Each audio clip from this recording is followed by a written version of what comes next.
All right, guys. So I see still people trickling in, but I figure at the very least we can get started here if all the panelists are ready and available.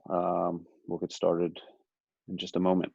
So for those of you that don't know me, this is Matt Neller. I'm the managing director with Qwoted, who's helped to put this panel together, this webinar together today.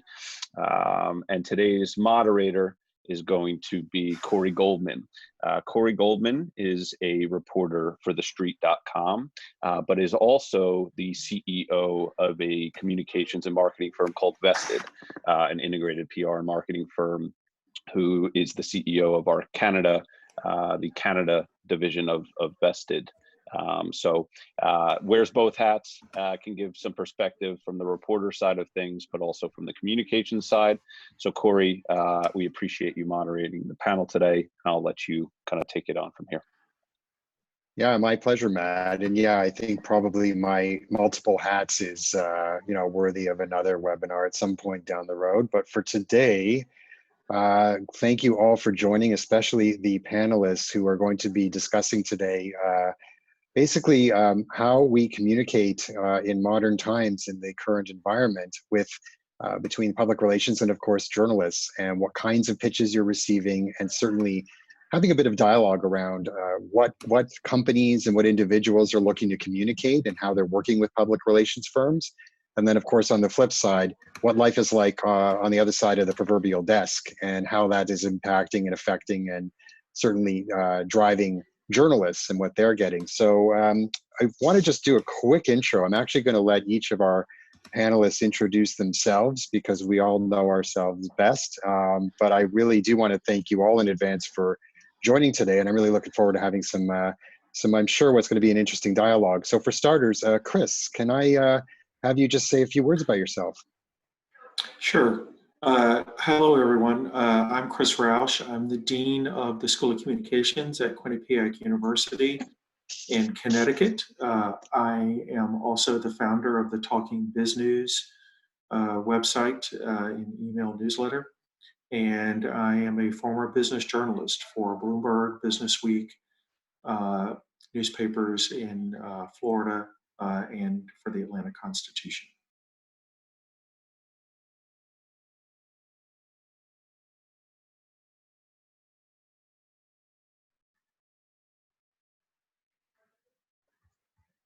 And Artie, Yahoo Finance, can you just talk a little bit about yourself? And thanks a lot for joining us today.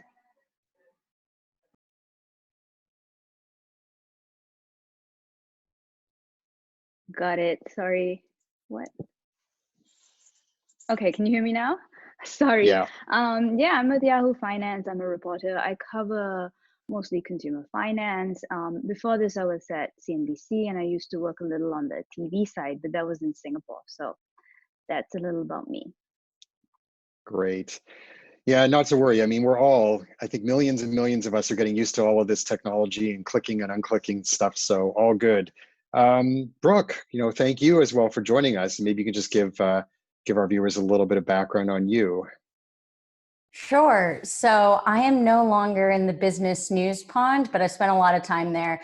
I, like Chris, got my started at Bloomberg. I started as just an intern on the print US equities team, and then I switched over to the TV side because sexier, let's be real. And I was working really on every show. I started on Bloomberg Surveillance with Tom Keene, so really thrown into the fire. It's very early morning. If producers don't get back to you late at night and they work on a morning show, it's because they go to bed at like 5 p.m. So just a background. And then I moved to the afternoons. I did the European close, so I was focused more on like European business news. And then after Bloomberg, I was a field producer at Yahoo Finance. So I actually worked with Artie for a bit. You know what? My Siri just got activated. More tech stuff, of course, because I said all good, all good. Sorry about that. And so I was a field producer at Yahoo Finance, and I also did a lot of booking there as well. Then I was at CNBC As well, I was still doing booking, but I was also a control room producer for Squawk on the Street and Squawk Alley. Squawk on the Street being the Market Open show, Squawk Alley being a bit more tech focused. And now I'm at Vice News, doing Vice News tonight. It's live Monday through Thursday. Tune in. Right now, though, we're doing something pretty special, but due to the coronavirus, we're not doing the typical live news like a lot of, like, say, my counterpart or my old network, CNBC, is sort of doing. We're doing a lot more like at-home reporting, and so just some background on how things are very, very different than they ever have been. They sure are. Yeah, no, thank you for that. And I think we all have a common theme here, which is that we've all worked in a Bloomberg newsroom at some point in our lives. That's actually where I started my career as an economics and financial reporter a little while ago. I'm not going to say exactly how long. And just to fill everyone in, Matt obviously introduced me, but I do wear two hats. I do run Vested in Canada, which is a recent iteration. I was working on with a communications firm under my own name, Epitomodius, I forget how you say that, called Golden Communications, and we're now working with Vested. And at the same time, I've been a contributor to TheStreet.com, which started off as a favor about 2 years ago and hasn't stopped. And I cover capital markets. So I really do sit on both sides. But today, we're going to talk about basically what is going on. We obviously all know what's going on in the world, but I think what we thought would be very interesting to have a conversation about, especially among us PR/media folks, is how are you receiving and how are you responding to communications that are coming at you like lightning from all kinds of different places in today's environment, and trying to sift through all that and figure out how you report and where that comes from. And so, hopefully, I'm not sure, there's no real particular place to start here. So maybe, Artie, I can start with you. Just looking at the times and certainly what's going on. I mean, how are you getting your information and types of stories you're covering right now? So most of the stories that I need to do are basically anything to do with what the Trump administration is doing or the education department is doing. It's all stemming from official actions because it changes day to day. So because of that, that really drives my coverage. And then the follow-up stories are always explaining what the breaking news was. And so that really takes up a lot of my time. Like, for example, today, the whole day is going to be spent on unemployment claims. So that really dictates coverage. So any features, anything investigative, all of those things are not priority right now. So it is a little bit annoying, but we'll see, in 2-3 weeks, those are still good stories. So yeah, breaking news and whatever alerts you're seeing, yeah, that's exactly what we have to cover. So all your information is really just coming across the wires and basically just translating that for an audience. But in terms of having additional comments or just some perspective on there, where is that coming from? And is that even a factor in terms of your reporting right now? For sure, right? So if just, re-reporting something from the wires is not interesting. We need to add commentary. And the primary way I'm getting it is through emails. So people who have had a relationship with me immediately send me stuff like statements and like comments and stuff. And I'm like, oh my God, you're a godsend, because I don't need to find your email, put that in and ask you questions. You know what I want. And all the think tanks do that amazingly well. I just, if, PR firms are able to send that to me from, professors or anyone related, that would be super useful. And I always put that in. Sometimes I don't use it immediately. Sometimes I use it 1 week, 2 weeks from now. But I always forget to send people links. I'm really sorry about that. But I will always use it if there's a story that warrants it. Yeah, great. Chris, what are your thoughts on the same topic? I mean, how are you kind of navigating this flow of information and sort of trying to get a handle on, or even what's your perspective on how much of the news is dictating coverage versus how much of the coverage is dictating and being inputted into news? Among the business journalists that I've been talking to, excuse me, over the last couple of weeks, they're really all having to focus on coronavirus and some sort of angle related to coronavirus and how it's affecting, either their beat, which can be everything from retail to food, to what's happening in the markets. So, you know, what I'm hearing from the business journalist is, if you're going to pitch them a source or a story idea, it really has to have some sort of angle related to what's going on right now in the world. You know, I was just talking to the business editor of the San Francisco Chronicle, for example, and he's actually had staff from other departments like sports and features who have been pulled into business to cover what's going on right now. And so I think also, if you're pitching, you've got to realize is that sometimes you're going to be pitching to reporters or journalists who may need to get up to speed on what the issues are and what's going on, because they don't have a background in business or financial news. Right. I mean, that's an excellent point. I mean, you know, you realize, I think on the public relations side, you often, and this goes from client to PRs themselves, we often think we're dealing with, you know, resident beat experts, that we're dealing with people who really cover things, you know, in very, very in depth. And not only are we all in uncharted territory with this COVID-19, but in fact, yeah, I mean, there's going to be other people who have never even covered business or frankly, other types of beats before. Brooke, I mean, what are your thoughts in terms of, you know, how things are coming at you and how things are being decided upon in terms of what you ultimately are looking to cover and what you want to broadcast to your audience? Sure. And if you see me looking down, it's because I'm actually taking notes on what I want to say. I will start by saying that there are I usually group pitches into 3 different buckets. So first you have your breaking news day of situations. Say, like, for example, Trump says something and it wasn't expected, and we think it's going to move markets or have political fallout, ripple effects in some way. We want to book for that immediately. I would say that those pitches are actually the least frequent that I get from PR representatives. I would say oftentimes it's more so me as a booker reaching out in these situations, which is why like Vested is a great platform in those type of situations, because often I'm just trying to cast a wide net because I need someone in oftentimes like 10 minutes notice sort of thing. And then the second type of pitch is, I would say, a timed pitch. So those are the ones that are timed around, say, specific news that's about to come out, whether we know about it, say like a jobs day, or if we don't. So like, say, embargoed information.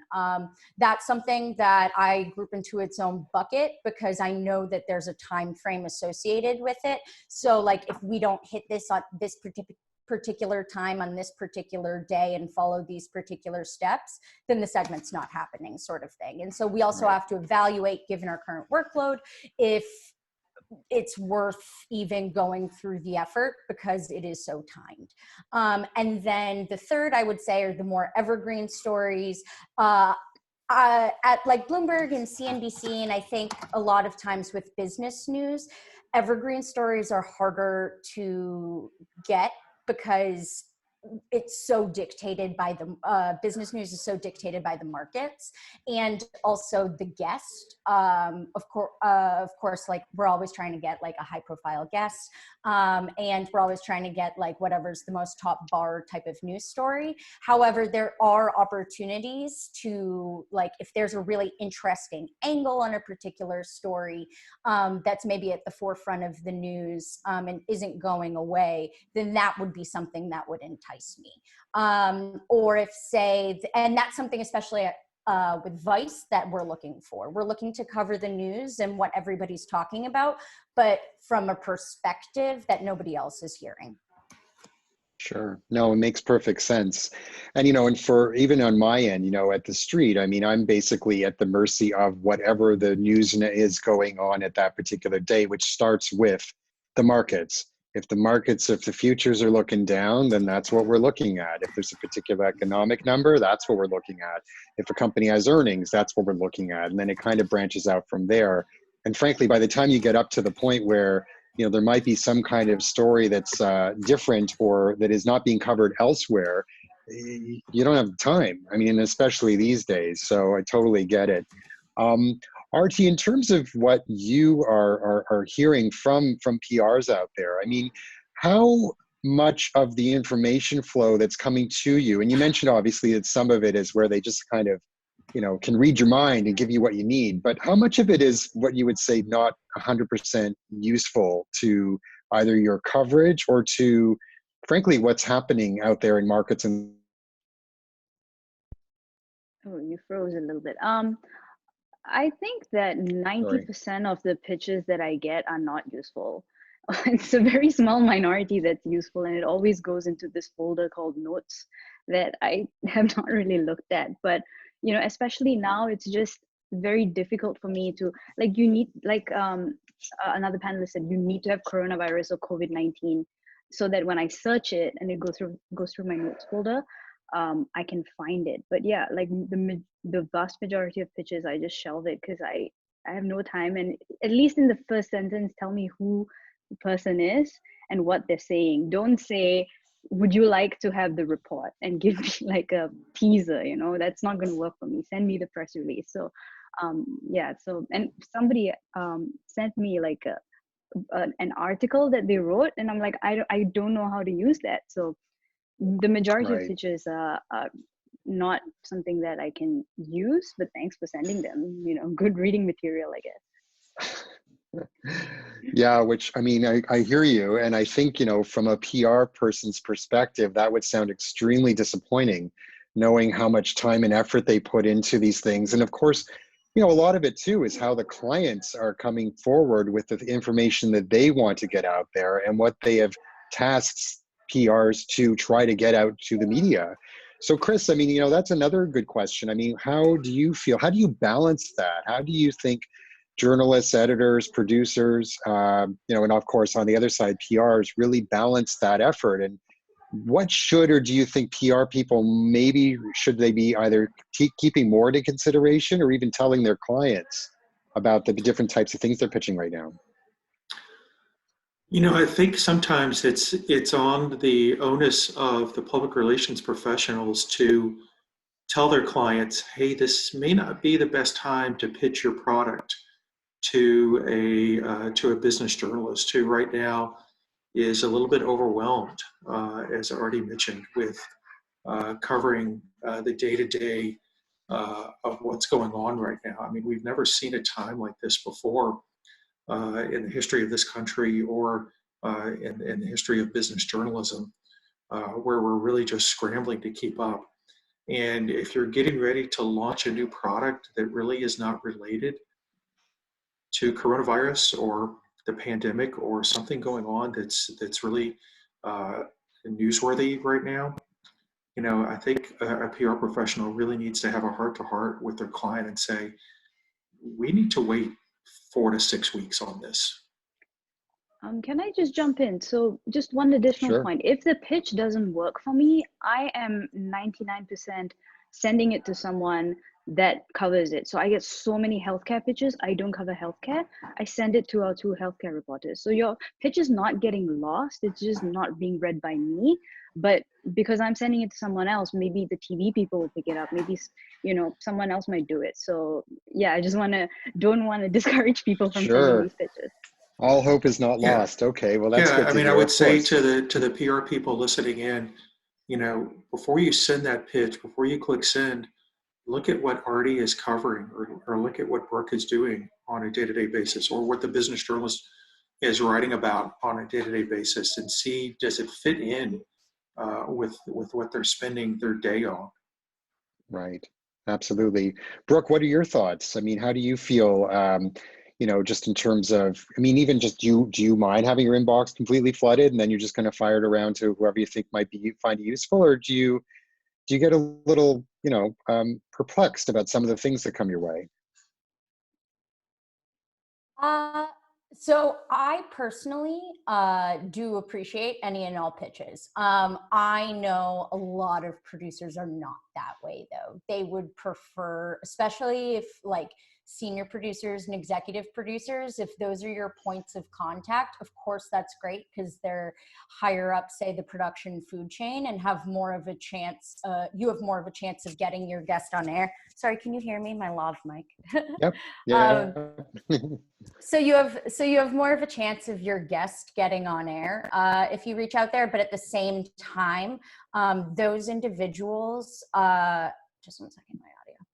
At the same time, those individuals are getting the most emails, like internally, externally, often as well. So I would say your best bet is to get in a relationship with a booker on a particular show and understand what it is that booker is asking you for regularly, or even just ask them, like, what types of guests do you usually book, or what segments are on your radar? Like an easy get is those time segments. For example, even though it's Corona Day, there will be Jobs Day stories tomorrow that, like, if one of your clients is an economist, you should definitely still book for that.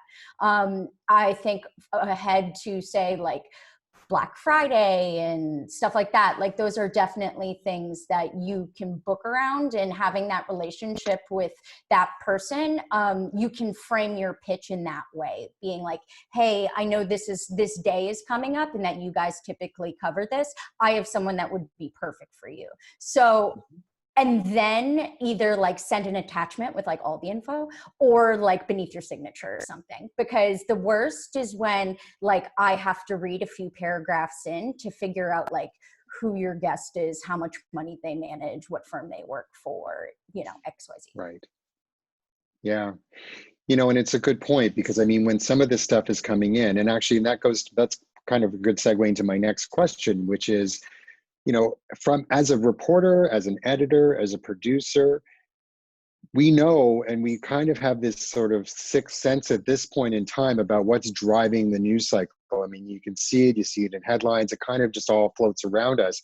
But what percentage do you think, maybe this is a good question for you, Chris, what percentage do you reporters saying that's the story I want to cover versus, or this is a story idea I want to take to my editor producer, versus the other way around, where it's just them saying, do this, do this, do this?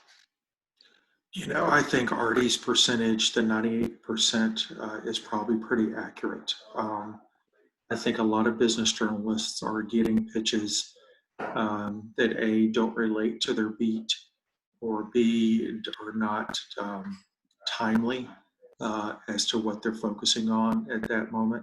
And so they're either just automatically deleting the email or just ignoring it and not bothering to respond.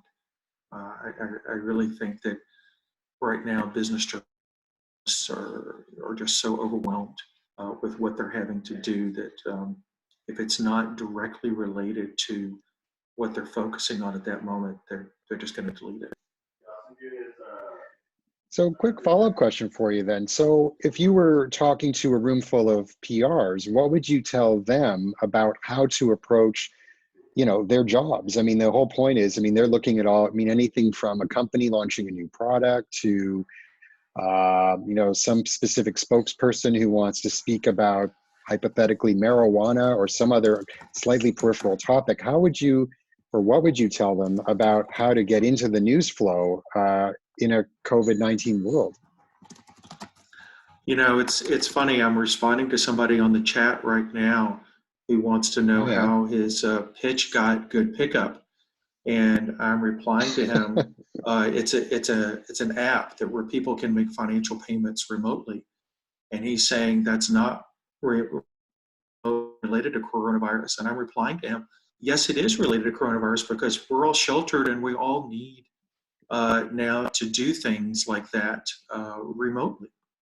So I think even if you think something is not corona related, it probably is, because I think that's how we've all changed. right.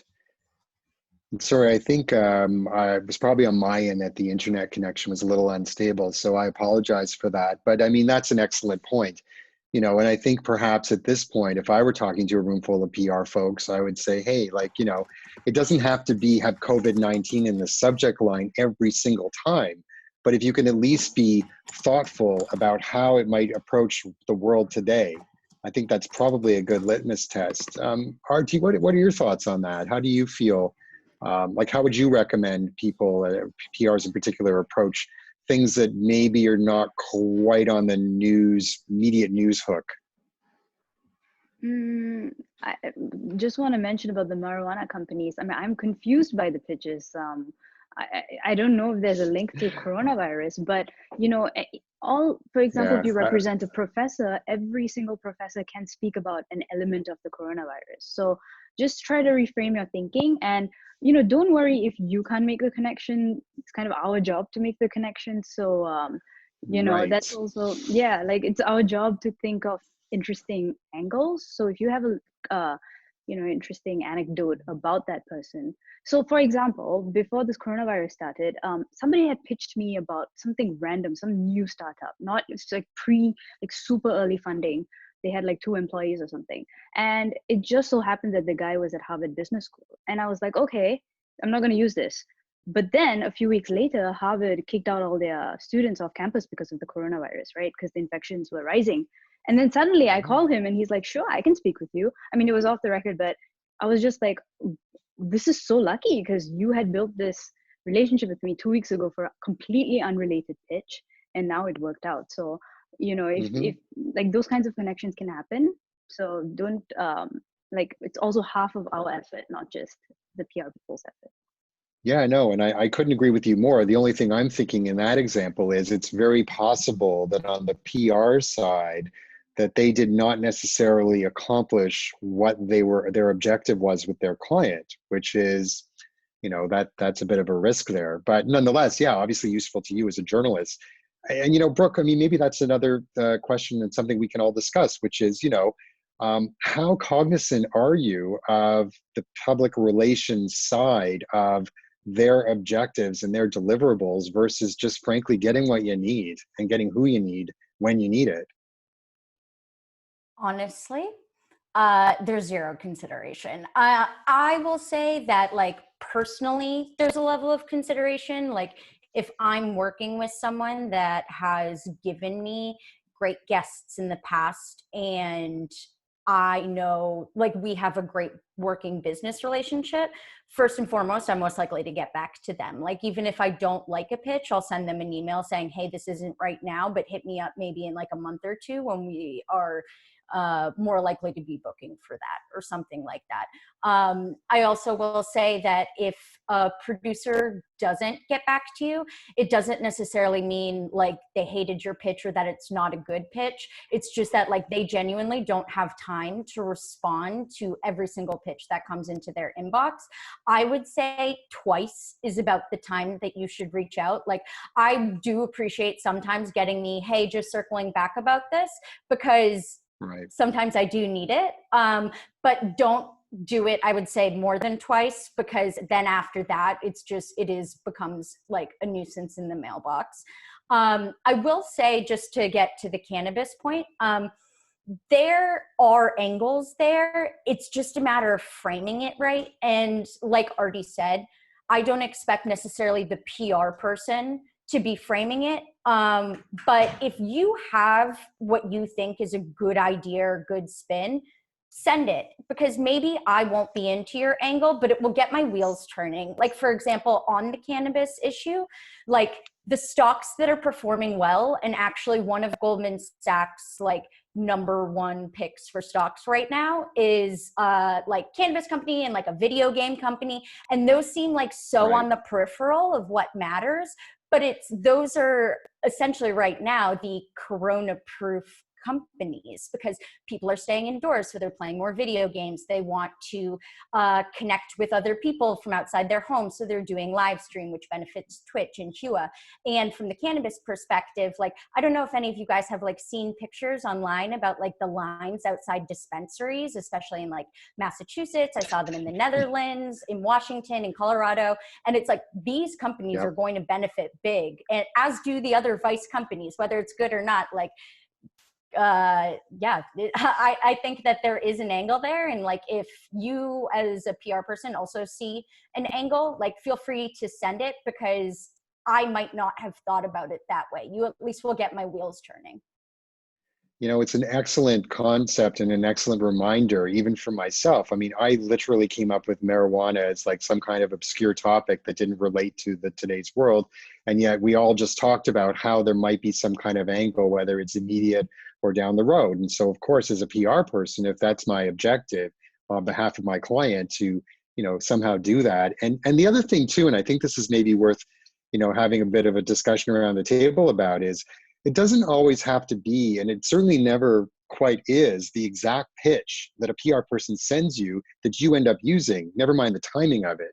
I mean, Chris, I mean, that's probably a good thing to address. I mean, how often or how do you sort of navigate where someone will send you something and they say, well, here's what I want this story to look like, and you take a tiny snippet, or you see an editor take a tiny snippet, and that's what ends up going out there? I mean, what's your take on how that kind of process works? I think that works in some newsrooms where the journalists have the time to do that. But in a lot of newsrooms, I don't think the journalists honestly have the time to respond to every single pitch and say, hey, I might be interested in this if you can frame it this way, or if I can get someone to talk about this. And since we've been talking, I'll give you an example. I got an email from Purina. I have nothing to do with dog food, why that pitch is getting sent to me, I have no earthly idea. Maybe it might, but I just don't have the time to respond to that Purina email and say, hey, can you explain to me why I should be writing about dog food? And of course, we could say, well, the pets need to be taken care of, and who's donating what, and what happens when the pets can't go outside. And I get all this, yeah. But, to your point, I think that's valid. But I think this is an interesting way to kind of segue into, some of the more interesting pitches that journalists have been receiving from public relations firms, and especially in a coronavirus environment. This is obviously extraordinarily serious stuff. People are losing their lives. I don't need to repeat, what it's like out there, and I actually don't personally know.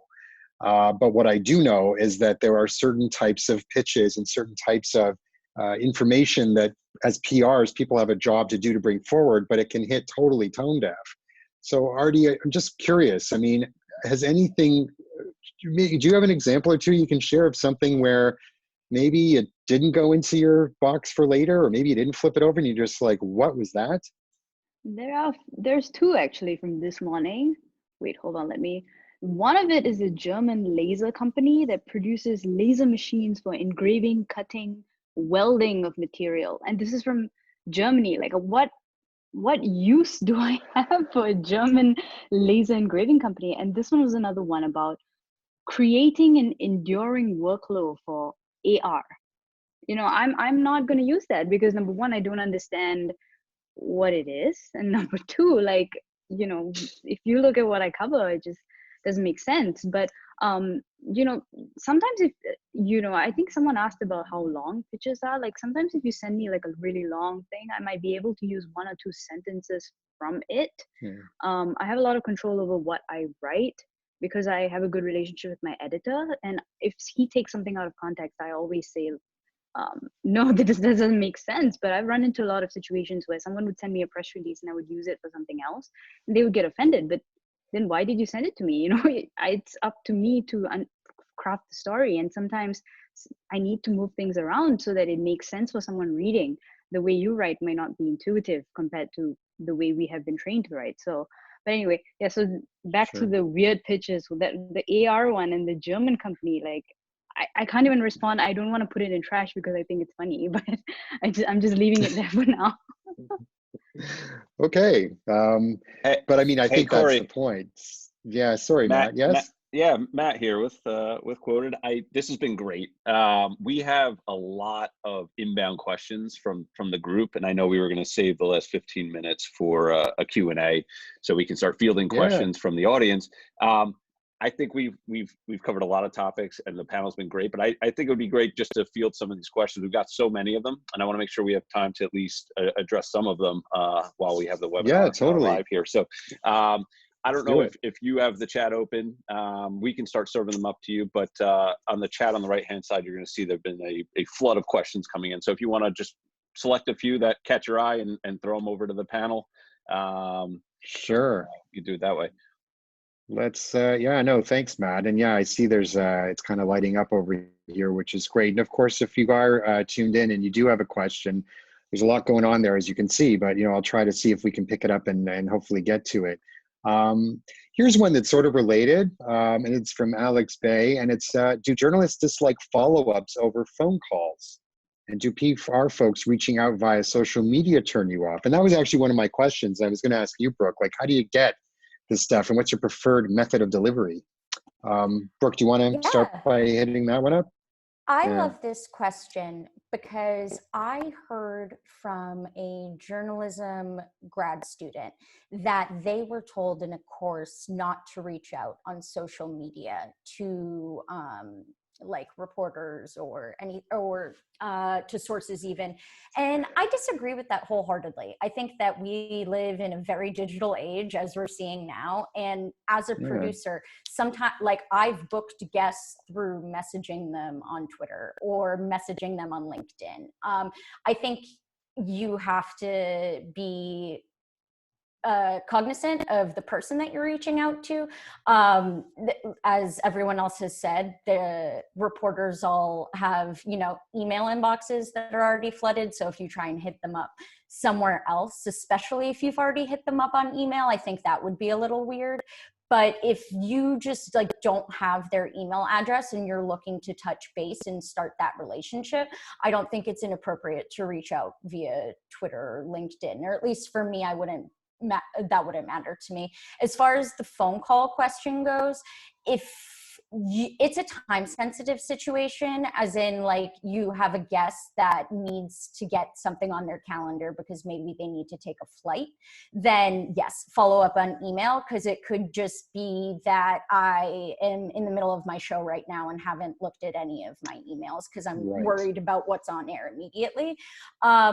But I would also, at the same time, like only use that as, say, like a last resort sort of thing. Because like if I were to get a phone call while I'm in the middle of my show to find out it's someone being like, hey, I have a pitch that would be really great for 2 weeks from now, like that would bother me. Because I'm like, well, I'm worried about what's happening 2 minutes from now. So. Yeah, it's tough to navigate, but yeah, I appreciate that. Sure.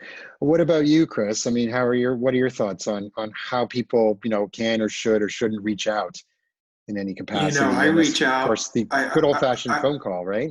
Yeah. I think social media, I agree wholeheartedly with what Brooke said. I reach out to journalists every day on Twitter, Facebook, LinkedIn, all the time to get stuff. So, I mean, it's where journalists are living these days now that we're all cooped up in our houses. So I think that's how they're communicating with most of their sources. So I think that's what you should be doing. Yeah. Can I just say one more point on this? Because I do think it's important, and it does apply to Twitter and LinkedIn. I do appreciate pitches that are personalized. I am not going to take super consideration to a pitch that I can tell was just copy and pasted or sent out via just like a CRM sort of situation. I actually do like sometimes when people reach out to me on LinkedIn or Twitter, because I know that they had to personally send me that message and think about what they were going to say specifically to me. And I see that in emails too. And I think that for the PR people, it's just better all around, because if you just send out a blanket pitch, what's good for Vice is very different than what's good for Bloomberg. And that's very different than what's good for CNBC. So you have to, it's almost like a cover letter. Like you have to tailor your pitch to whoever you're pitching to. And it does make a difference if it seems more personalized than versus if it's copy and pasted. And Artie, I think that's basically what you were suggesting or implying by those two examples you gave, which I'm going to go out on a limb and say that neither of them were really for Yahoo Finance. Sorry, my husband's in the Oh, background. that's all right. I Love it. like This is the new world. All good. I like getting pitches on email because I just have no time to pick up the phone and talk to someone that I've never spoken to. So please don't call me. There was someone who kept calling me because I didn't respond to your pitches. And I think she emailed me like 15 times. Same thing, just following up, just following up. And she called me and I just don't want to talk to her because I'm just like, this is enough. You're stalking me at this point. But there are like a handful of people who have my number and they do call me. Like I can say, for example, if Singapore Airlines calls me, I'm going to pick up because I've met him 3 times and he always has good stuff he wants to give me. So like you need to build that relationship before you can call me and text me. But that being said, if it's like an economist or something, obviously they don't have PR people representing them, but I'd like to reach out to sources directly. That's one way that I can keep the relationship vibrant, I guess, in a way. But social media is great. There was once we did a story and it didn't go as expected. We needed to correct it, and the university reached out to us through social media, and it was so fast. We fixed it immediately.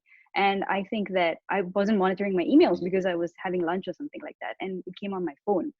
And I don't like getting notifications on my phone because we get a lot of emails, but because it was a direct message, I saw it immediately and we fixed it. So social media is fine, but my DMs are not open. Yeah. I need to fix that. We get a lot of trolls. I don't know if you guys know, but we get a lot of harassment and people telling us that we are bad people. So I will have to work that situation out. But social media is great, just no phone calls, please. I'd be interested in knowing from any of you if you had to block anybody on social media just because it's been so overwhelming with sending you stuff. I have to check, but very early on, I blocked this guy called James Woods. I think everyone knows who he is. It's like a big troll because he kept like criticizing every single thing that I was writing, which was a little bit unfair.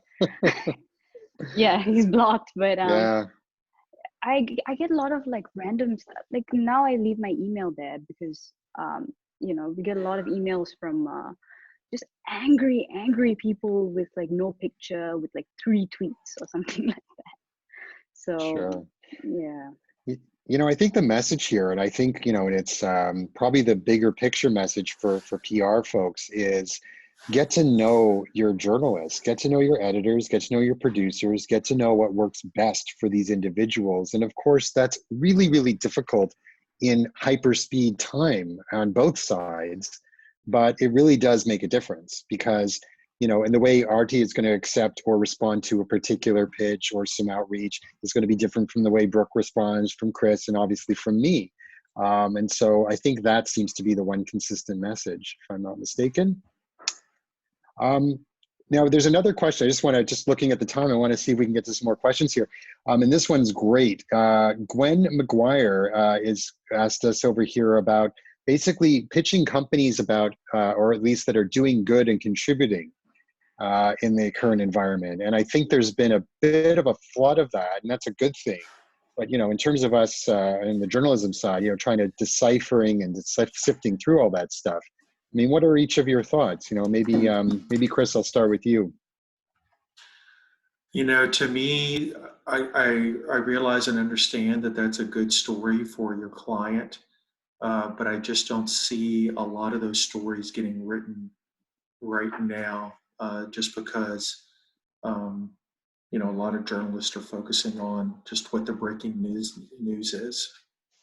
So I think for maybe certain niche publications like Philanthropy Journal, that might be a nice roundup story. But for Yahoo Finance or Vice News, I'm not sure that's a story. Fair enough. Brooke, what are your thoughts? I mean, do you have some kind of semblance of balance there? Do you think you might be able to take in a story pitch like that, or see what you can do about doing well, doing good in the markets? I think for a business news organization, it's a tough sell. Like for a CNBC perspective, for a company to even just be on the network if it's a personal company related story, i.e. say, I'm trying to think of, I can't think of a specific example. Say a new product release or something. You have to be like a Coca-Cola, sort of like you have to be like, I think the threshold for us is like 500 million market cap, something like that. Like you have to be a big company, a heavyweight swinging, like a Starbucks, something like that. But even still, if it seems like too good to be true or a layup, it is. I think that just because your company is doing well or doing good, doesn't necessarily mean that that's the story. Like if a real journalist were maybe to dig a little bit deeper, they might find out that the story is actually that the company isn't doing well and has, you know, had unstable balance sheet before this and now is more like that's not usually, if it's a fluff type piece or like we're doing good for the world, that's not usually the news. It's usually buried deeper. So in order to get that sort of a story on, it would have to be like a very big company, I would say, in order to generate a headline that people would click on. Mm-hmm. Yeah, and even I can give a couple of examples on my end of that kind of stuff that I've both received and also looked to position. One with a banking client that was trying to get a message out about how seniors and people who are not tapped in online can receive some of the benefit checks and other things that are coming their way, which is almost like a public service announcement. And that's clearly an important thing. And yet, you know, it's a bank. So, you know, how do you balance those two things? And so, at least in that situation, I was more pitching editors and journalists and just saying, it's just a good story. And it just happens to come from the bank. And, you know, I'm going to leave it at that. I don't want to get into any more detail than that.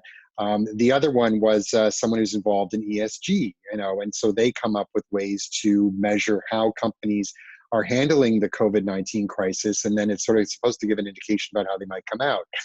That's interesting. But again, you know, there's always going to be some kind of peripheral benefit to the company or the individual behind that pitch. And so you really, you know, as a journalist and as a PR person, you've got to, I think, kind of know each other's corners, be able to understand both of those objectives there and really decide like, hey, you know, if this is a great story about doing good, it's going to tell itself. If there's a bit of a, you know, if there's some kind of, you know, preemptive idea behind what we're doing this for, then, you know, maybe you might want to rethink it.